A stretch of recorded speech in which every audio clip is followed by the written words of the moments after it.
Hi guys, so again, welcome back to my channel, and for today, we will discuss inverse function. So we will discuss how to get the inverse of a given function. So to find the inverse of a function, we have 4 steps. So meron tayong 4 na steps na susundin. First is, let y is equal to f of x. So yung f of x, papalitan lang natin mamaya ng y. So, second step is interchange the variable x and y. So, pagpapalitin natin mamaya yung variable na x and y. And then, for the step 3, we will solve for y in terms of x. And then, for the last step, we will replace y with f inverse of x. So, si inverse function, madali lang siya. Basta sundin lang natin itong 4 na steps. Okay, so let's have an example. So, for example number 1, no? Example number 1, I have f of x equals x minus 3.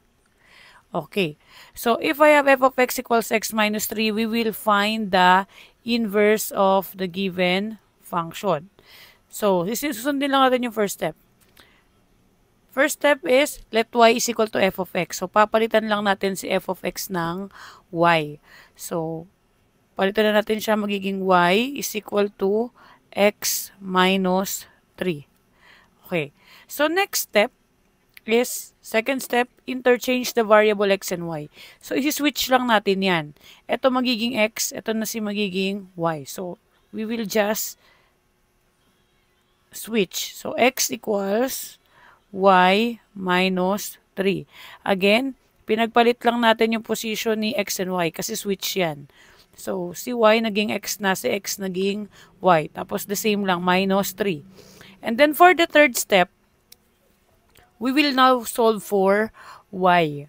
Okay? So, ibig sabihin, pag sinabi, solve for y, no? I-solve lang natin ngayon si y. Dapat, si y lang yung matitira sa kabilang side. It's either left or right. So, dapat sa side na to, no, si y na lang matitira. So, ang gagawin natin kay minus 3 ay ililipat natin sa kabila. So, kapag nilipat natin, yung negative 3 magiging positive 3. So, x, ilipat natin si negative 3, magiging plus 3. Equals, natira na lang si y. So, ayan na yung ating sagot. Nakuha na natin. No? Siyempre, madali pa lang yung example natin dyan. So, ngayon, pagpalitin lang natin ang pwesto para mas maayos tingnan. Y is equal to x plus 3. So, yan na yung sagot. Ngayon, papalitan lang natin si y ng f inverse of x. So, palitan na natin f inverse of x equals x plus 3. So, ito na yung ating final answer. Okay, so for our next example, we have f of x equals 2x plus 3. So, we will get the inverse. So, first step natin, palitan natin si f of x ng y. So, y is equal to 2x plus 3. So, yan na yung first step natin. So, again, ang first step lang natin, pinalitan lang natin si f of x ng y. Next is to interchange the variable x and y. Ngayon, pagpapalitin natin si y and x ng position. Switch. So, magiging x is equal to 2y plus 3. Again, switch lang sila, si y and x. So, nandito na si x, nandito na si y. And then, next natin is to solve for y. Kailangan sa kanan, ang matira na lang ay y. Kailangan nating ilipat ngayon si 3. So, ngayon, ililipat natin sa kabila si positive 3, magiging minus 3. So, magiging x minus 3 equals, ang natira na lang dito sa kabila ay 2y. Again, ilipat natin si positive 3 sa kabila, kaya naging minus 3. So, dito pa rin si x. So, next step natin is, kailangan mawala itong kasama ni 2. Kasi kailangan y na lang matira. No? So, para mawala itong 2 na to, we will divide both sides by 2 para makancel. So, cancel. Ang natira natin ay y is equal to x minus 3 over 2. So, yan na yung sagot. Papalitan na lang natin yung y ng f inverse of x equals, kunin yung sagot, x minus 3 over 2. Okay.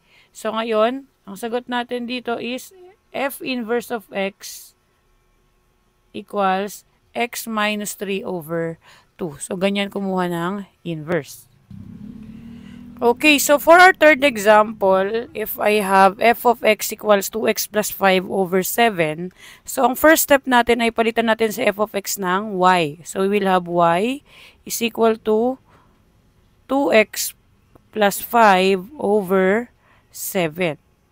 And then ang next step natin is to interchange the variable. Pagpalitin natin ang position ngayon si x and y. So ito ay magiging x na is equal to 2y plus 5 over 7. So, ganyan na siya. Again, pinag-interchange lang natin si y and then si x. Next step natin is kailangan ng target natin dito sa kanan, y na lang matira. Pero kasi, hindi natin agad malilipat si 5 dahil meron siyang denominator na 7. So, para mawala yung denominator na 7 dyan, we will multiply both sides by 7 para makancel yan. So, multiply natin both sides by 7. So, lagyan ko rin dito, ayan, para makita nyo na multiply both sides. So, ito pag multiply natin, cancel. So, ang matitira na lang dyan is 2y plus 5. Again, na-cancel si 7. Taas sa kababa. Next natin, we will multiply 7 saka x. So, 7 times x is 7x. So, ayan na. Hindi na siya ngayon kasing komplikado nung kanina. So, pwede na natin ilipat si 5 sa kabila para y na lang matira dyan. So, kapag nilipat natin si plus 5, magiging minus 5. So, 7x minus 5 is equal to, matitira na lang dito ay 2y. Okay? So, ngayon, we will divide both sides by 2 para mawala yung 2 dito na kasama ni y. So, cancel. Ang natira natin is y is equal to 7x minus 5 over 2. So, palitan na natin ngayon. Last step. Ano na yung sagot? Palitan lang natin si y ng f inverse. Tapos, ilagay na natin sa kaliwa. F inverse of x equals, yung pinakasagot natin, 7x minus 5 over 2. So, ito yung ating inverse ng ating given na function kanina. So, mag-example naman tayo na i-check natin kung tama ba yung naging sagot natin or nakuha nating inverse. So, for example, I have f of x equals 3x minus 4, no? And then, una kukunin muna natin yung inverse. So, again, palitan natin sa f of x ng y. Y is equal to 3x minus 4. And then, second step, pagpalitin natin si y and x. So, x equals, ito ay naging 3y na. 3y minus 4. And then, nilipat natin si minus 4 para y na lang matira dyan. So, magiging x, negative 4, magiging positive 4. So, plus 4 equals, ang natira na lang sa kanan ay 3y. So, para mawala si 3, we will divide both sides by 3 para makancel. So, kailangan kung ano yung dinivide natin sa kanan, yun yung i-divide natin sa kaliwa para pantay.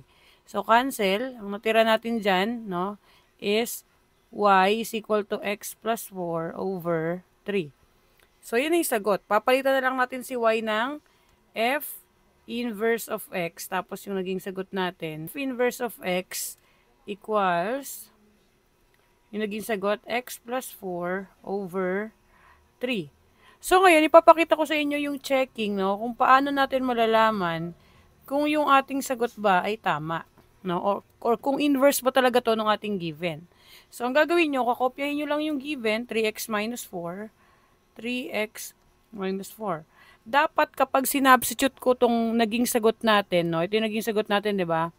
Kapag sinubstitute ko to, dito sa ating given, dapat ang makukuha nating sagot ay x. Kapag nag-come up tayo sa sagot na x, therefore, tama yung ating inverse. So, ngayon, substitute ko na to. So, kapag sinubstitute ko yan, parang magiging ganyan yan. 3 times, and then minus 4. Ayan, 3, ito yung x, no? Minus 4. Ilalagay ko ngayon yung ating naging sagot dun sa x. So, we have x plus 4 over 3. Okay.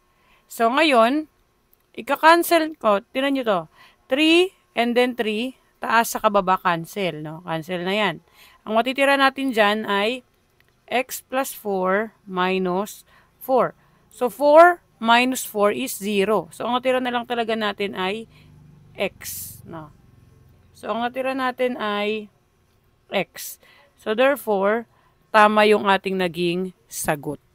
So, ganyan lang mag-checking, no? Parang composition. So, i-substitute lang natin yung naging sagot dun sa ating naging given. So, kung gusto nyong i-check kung tama yung sagot nyo. So, yun lang naman yung lesson natin for the inverse. Kung may tanong kayo, pwede nyong i-drop sa comment section, no?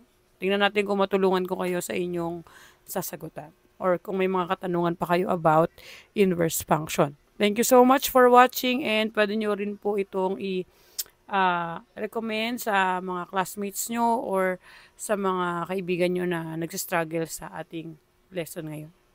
So, yun lang. Thank you so much for watching. Don't forget to like, subscribe, and share my channel. Goodbye. Thank you.